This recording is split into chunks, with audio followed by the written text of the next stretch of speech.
Hello everyone, we are Group 8. We are going to introduce the case of Escola versus Coca Cola Bottling Company of Fresno, which you can find in volume 150 of the Pacific Reporter second series, which started on page 436, and the discussion was made in 1944 in California. Plaintiff was injured when cola bottle broke in her hand.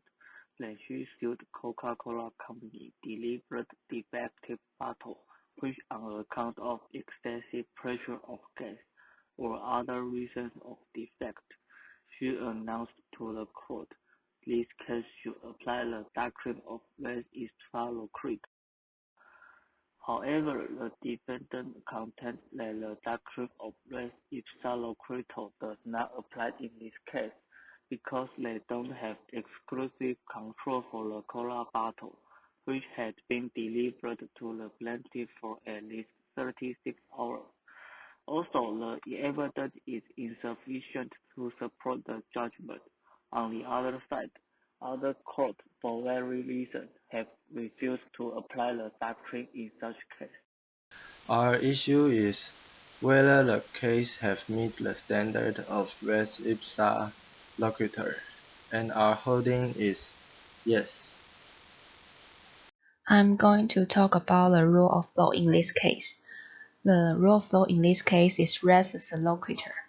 Res loquitur does not apply unless, first, defendant had exclusive control of the thing causing the injury. Second, the accident is of such a nature that it ordinarily would not occur in the absence of negligence by the defendant.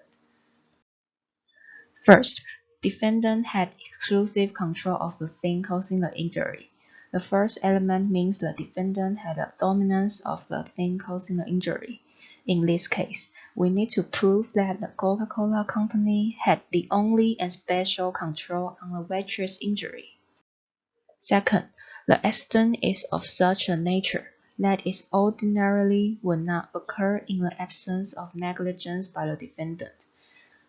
The second element in this case, we need to prove the explosion of Coca-Cola bottles was the Coca-Cola Company's negligence.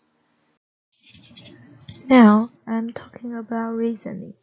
First of all, this judgment is different from the opinions of other courts. The court held that the manufacturer had control when the product was making, while other courts held that the manufacturer had control only after the product was manufactured. 1.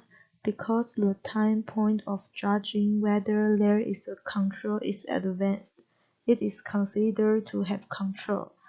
Under the more logical view, however, the doctrine may be appealed upon the theory that defendant had the control at the time of the alleged negligent act, although not at the time of the accident. Number 2. During manufacturing, there may be two kinds of defect. 1. Overcharge. It is a matter of common knowledge that an overcharge would not ordinarily result without negligence. It follows under the doctrine of res ipsa loquitur that if the bottle was in fact excessively charged, an inference of defendant's negligence would arise. 2. The used bottle didn't check again whether they have defect or not. Both new and used bottles are filled and distributed by defendants.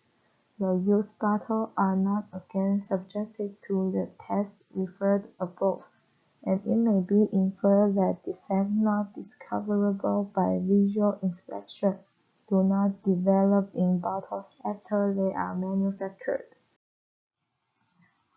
But this case isn't clear that whether the explosion was caused by an excessive charge or a defect in the glass.